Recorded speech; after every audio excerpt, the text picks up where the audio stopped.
सदस्य एवं समस्त शिक्षकगण, मैं आप सभी को नमन करती हूँ एवं अपने सहभागी प्रतिभागियों को और आए हुए सभी भाइयों एवं बहनों को तहे दिल से स्वागत करती हूँ। और आज मैं सोशल मीडिया विषय के विपक्ष में अपने विचार प्रस्तुत करने जा रही हूँ। सव्यसाची के सपने को थोड़ा आगे बढ़ाना चाहूंगी। अभी बैठे बैठे मैंने अपनी जागती आंखों से एक स्वप्न देखा। भगवान श्री राम और रावण फेसबुक के कमेंट बॉक्स में एक दूसरे से घमासान युद्ध कर रहे हैं और श्री कृष्ण अर्जुन को यूट्यूब पर गीत और उपदेश दे रहे हैं और भगवान बुद्ध ने फीलिंग सैड विद 79 अदर्स का स्टेटस अपडेट करते हुए शांति की खोज में अपने घर से प्रस्थान कर दिया है। सुनने में मजाक लगता है, लेकिन महोदय, हमारी आने वाली युवा पीढ़ी अपने महापुरुषों को सोशल मीडिया की इन्हीं गंदी गलियों में ढूंढती फिरेगी। महोदय, भारतीय मानस में जिसका इतिहास तय नहीं, जिसकी विरासत तय नहीं, जिसके पुरखे तय नहीं, उसे नाजायज की संज्ञा दी जाती है। लेकिन यही नाजायज सोशल मीडिया कभी परस्पर संवाद जी को अपना पिता बताती है तो कभी ज्ञानवर्धन जी को, लेकिन वास्तव में इनके जन्म प्रमाण पत्र पर पिता व्यापार चंद जी और इसकी 10वीं की मार्कशीट पर पिता चुटकुलेबाज जी और इसकी 12वीं की मार्कशीट पर पिता अश्लीलता चंद जी का नाम दृष्टिगोचर होता है। और महोदय, आज के सबसे मुख्य बिंदु युवा पीढ़ी, वो युवा जिसे अपनी पीठ पर लाद कर लानी थी अतीत की उपलब्धियां, वो युवा जिसके कंधों पर जिम्मेदारी थी राष्ट्र के भविष्य और समाज की आशाओं को जोड़े रखने की, वो युवा आज सामाजिक पारंपरिक परिवेश से ऊब कर भविष्य के एक ऐसे कल्पना लोक में जाने का सीधा और सरल रास्ता ढूंढ रहा है जो उसके अस्तित्व को नकारात्मक दिशा दे रहा है। वो युवा जिसे अपने नए इतिहास को रच देना था, वो युवा आज भाई 4x4 की स्क्रीन से अपने कोमल अंगूठे के कर्सर से ऑनलाइन हृदयों को भावनाओं की इमोजी भेज रहा है। और आश्चर्य की बात तो यह है कि यही युवा, देश का यही युवा स्वर साम्राज्य की संज्ञा भी ढिंचक पूजा को दे रहा है। महोदय, मैं अपने विपक्षी साथियों के जलते दबों पर कुछ आंकड़ों के छींटे डालना चाहूंगी कि विश्व भर में हर सेकंड 30,000 लोग अश्लील फिल्में देखते हैं। विश्व का 80% युवा 18 वर्ष की उम्र के पहले अश्लील फिल्में देखकर बालिग होने का प्रयास करता है।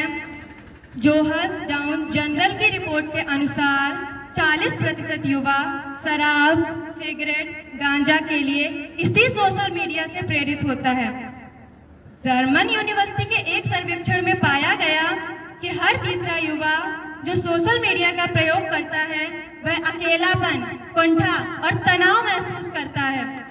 कार्पल सिंड्रोम, जिसमें 24 घंटे उंगलियां कांपती हैं, तड़पती हैं, इसके 55% मरीज इसी सोशल मीडिया के आदी हैं। ओमाहा डिसऑर्डर, जिसमें व्यक्ति ऐसा महसूस करता है कि उसे छोड़कर बाकी सारी दुनिया खुश है, इसके 99% मरीज इसी सोशल मीडिया के आदी हैं। विश्व में हर वर्ष 4,500 आत्महत्याओं का कारण यही सोशल मीडिया है। मैं पूछती हूँ अपने विपक्षी साथियों से, क्या यही वो सकारात्मक दिशा है जिसमें जाते हुए युवा को मेरा विपक्षी वक्ता देखना चाहता है?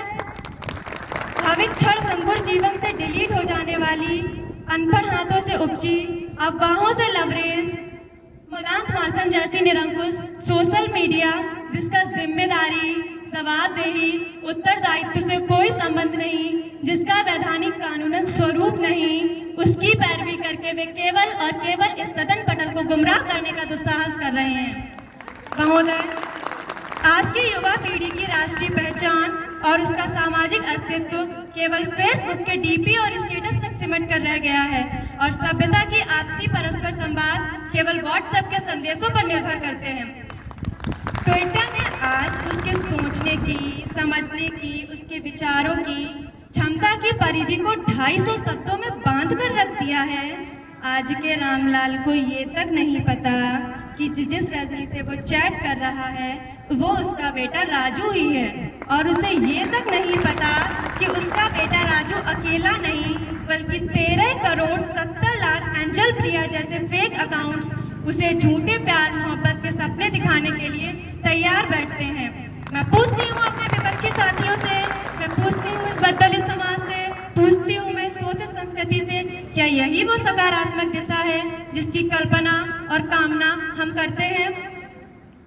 ऑक्सफोर्ड यूनिवर्सिटी की मनोवैज्ञानिक डॉक्टर सुजैन ग्रीनफील्ड ने अपने अध्ययन से यह सिद्ध किया है कि भविष्य में आने वाली युवा पीढ़ी इस व्हाट्सएप, फेसबुक, इंस्टाग्राम, इन सोशल मीडिया ऐप्स की इतनी आदी हो जाएगी कि वास्तविक जीवन में परस्पर संवाद करने से भयभीत होने लगेगी और भय एक फोबिया का रूप ले लेगा और यह एक मानसिक विकार बन जाएगा। महोदय, आज गनीमत है कि इस देश में आज़ादी से पहले ये व्हाट्सएप, फेसबुक नहीं थे, नहीं तो भगत सिंह ने भी एक मैसेज किया होता, इंकलाब जिंदाबाद, 100 लोगों को शेयर करो, भारत आज़ाद हो जाएगा। महोदय, आज इस देश में सोशल मीडिया ने युवाओं को नैतिक रूप से संकीर्ण, चारित्रिक तौर पर भ्रष्ट, मानसिक तौर पर दिवालिया, धार्मिक तौर पर अंधा, राजनीतिक तौर पर गंदा और स्वैच्छिक मान मूल्यों में सन्नाटे के आंकड़ों में अटका, लटका, छेड़, पाबंद वही अखंड भारत को खंड खंड करने का प्रयास किया है। और जैसा कि अभी मेरी दीदी कह के गई हैं कि ये कोरोना के टाइम पे सोशल मीडिया ऐप्स ने हमें बचाया है अवसादग्रस्त होने से, मैं कहती हूँ उनसे कि सबसे ज़्यादा डिप्रेस लोग इसी सोशल मीडिया से कोरोना के टाइम में हुए हैं। और मैं अपने निष्कर्ष से यहाँ तक पहुँची हूँ कि सोशल मीडिया आज की युवा पीढ़ी की राष्ट्रीय पहचान और उसका सामाजिक अस्तित्व उसका सिमट कर एक जगह पे आ रहा है और सभ्यता उसकी केवल व्हाट्सएप के संदेशों पर निर्भर करती है। और इस सब के बाद मैं अंत में अपने विपक्षी साथियों से केवल यही कहना चाहूँगी कि भविष्य में यदि टिंडर पर डेटिंग, चैटिंग, सेटिंग और फ्लर्टिंग करता यदि कोई युवा मोबाइल में आंखें गड़ाए, यदि ड्रेनेज के गड्ढों में पड़ा मिले तो उसे देखकर आश्चर्यचकित न होना, लेकिन आज की इस वाद विवाद प्रतियोगिता को एक बार जरूर याद कर लेना। और महोदय, अंत में मैं सिर्फ इतना ही कहना चाहूँगी कि उसूलों पर जहाँ आँच आए वहाँ टकराना जरूरी है, उसूलों पर जहाँ आँच आए वहाँ टकराना जरूरी है, जो जिंदा हो तो जिंदा नजर आना जरूरी है। इन नई उम्रों के खुद मुख्तारियों को कौन समझाए कहाँ से बचकर चलना है और कहाँ चलना जरूरी है और कहाँ चलना जरूरी है। धन्यवाद।